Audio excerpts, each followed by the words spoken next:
Friends, இப்போது சுவையான ஒரு சிக்கன் சேர்வா எப்படி செய்யுதுன்னு பார்க்கலாம். வாங்க வீடியோக்குள்ளே போகலாம். தேவையான பொருட்கள்: 3 ஆனியன் எடுத்து வச்சுருக்கேன், 2 தக்காளி.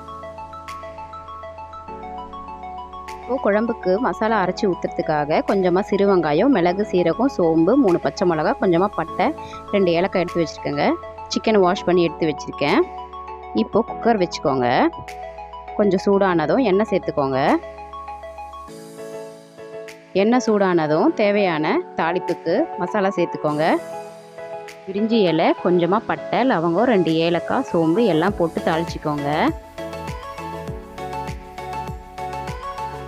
இப்போது கட் பண்ணி வச்சிருந்த ஆனியனும் அதில் போட்டுக்கோங்க. கொஞ்சமாக உப்பு சேர்த்து வதக்கிக்கோங்க. கொஞ்சம் உப்பு சேர்த்து வதக்குனா கொஞ்சம் சீக்கிரமாக வதங்கும், அதுக்காக தான். இப்போது கொஞ்சமாக இஞ்சி பூண்டு பேஸ்ட் சேர்த்துக்கோங்க. நல்லா மிக்ஸ் பண்ணி விட்டுக்கோங்க. இப்போ கட் பண்ணி வச்சுருந்த தக்காளியும் அதில் சேர்த்துக்கலாம். எல்லாம் சேர்த்துட்டு ஒரு வாட்டி நல்லா மிக்ஸ் பண்ணிக்கிட்டு இப்போது வாஷ் பண்ணி வச்சுருந்த சிக்கனும் அதில் சேர்த்துக்கோங்க. தேவையான அளவு மசாலா சேர்த்துக்கலாம். கொஞ்சமாக மஞ்சள் பொடி, கொஞ்சமாக ட்ரை சில்லி பவுடர், அளவு குழம்பு மிளகாய் தூள் சேர்த்துக்கோங்க. இது வீட்டில் அரைச்சதுங்க. அப்புறம் கொஞ்சமாக கரம் மசாலா தூள், தேவையான அளவு உப்பு சேர்த்துக்கோங்க. சேர்த்துட்டு எல்லாம் நல்லா மிக்ஸ் பண்ணி விட்டுக்கோங்க.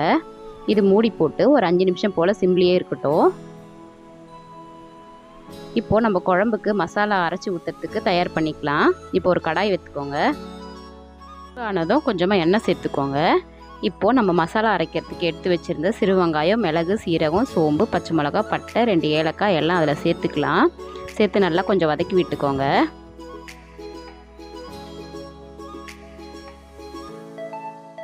ஆற வச்சுட்டு இது மிக்ஸி ஜாரில் சேர்த்துக்கலாங்க. கூட தேங்காயும் இதிலே சேர்த்து நல்லா அரைச்சி எடுத்துக்கலாம். இங்கே பாருங்கள், நல்லா பேஸ்ட் போல் அரைச்சி எடுத்தாச்சு. மசாலாவை குழம்பு கூட சேர்த்துக்கலாங்க. சேர்த்துட்டு தேவையான அளவு தண்ணி சேர்த்துக்கோங்க.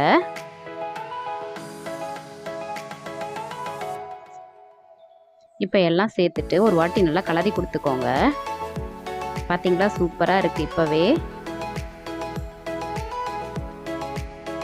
இப்போது தேவையான அளவு உப்பு சேர்த்துக்கோங்க.